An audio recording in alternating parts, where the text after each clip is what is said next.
Well, you know, today is a little bit of a bittersweet day because this wall means a tremendous amount to people like myself who have either family members or folks that they were with living as brothers in Vietnam, living, just as closer than relatives because you spend 24 hours a day with 24/7 with these folks, right? And so having the war right here in my community, it's overwhelming. It's overwhelming.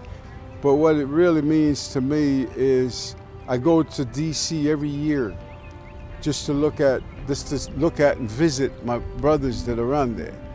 I have 5 people that are very special to me because they were squad members, people that I work with every day, 24/7.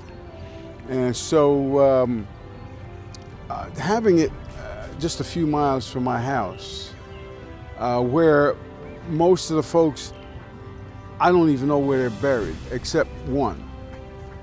And I traveled all the way to Maine to visit the gravesite of Michael Poliquin. For the most part, most guys didn't know his name. We always called him Meep. What that meant, we found out his name was Michael Edward Poliquin. So we just kind of put the initial together, and for henceforth he was Meep. And so if I get into that too much, I'll probably break down and cry. I'm trying to avoid that as much as I can today. I think that at the end sometime I'll probably get closer to the wall, and I know I might not be able to hold the tears back. So that's why I haven't actually looked at the names since I've been here for the past 3 or 4 days with this.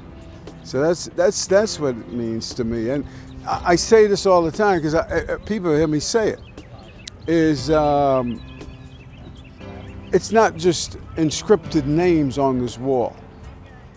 What this means here, you got 58,000 names.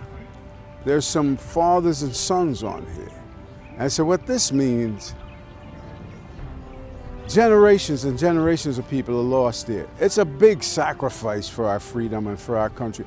And I just want people to hold these monuments in reverence. And at some point, even if you don't have any personal connection to the wall, like the one that I visit, World War I in DC, that was in disrepair. But we should hold some reverence because we should recognize the sacrifices that were made and how we enjoy those sacrifices today. And look at the sacrifice. All those folks on the wall could have had children, grandchildren. I often sit back and wonder what my guys would have been doing today had I been on the wall and they were walking around. What would they be doing today? How many children would they have? How many grandchildren and children after that, right down the line? And that's what's lost to our society and to our country. And that's a tremendous sacrifice, and we should never forget it. So don't just look at these monuments and says, oh, well, it's a beautiful site, it looks good, let's go there and look at this thing. No, it's not like that. When you look at it, have some meaning. Think about what it means.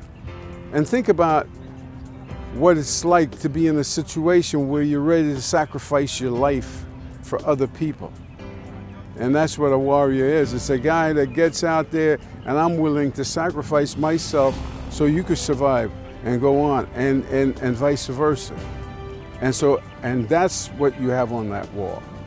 And you reap the benefits of it every day that you get up in the morning. Every day you get up in the morning and you put your pants and your shirt or your dress or your skirt or whatever you put on, it came at a price. Don't take it for granted.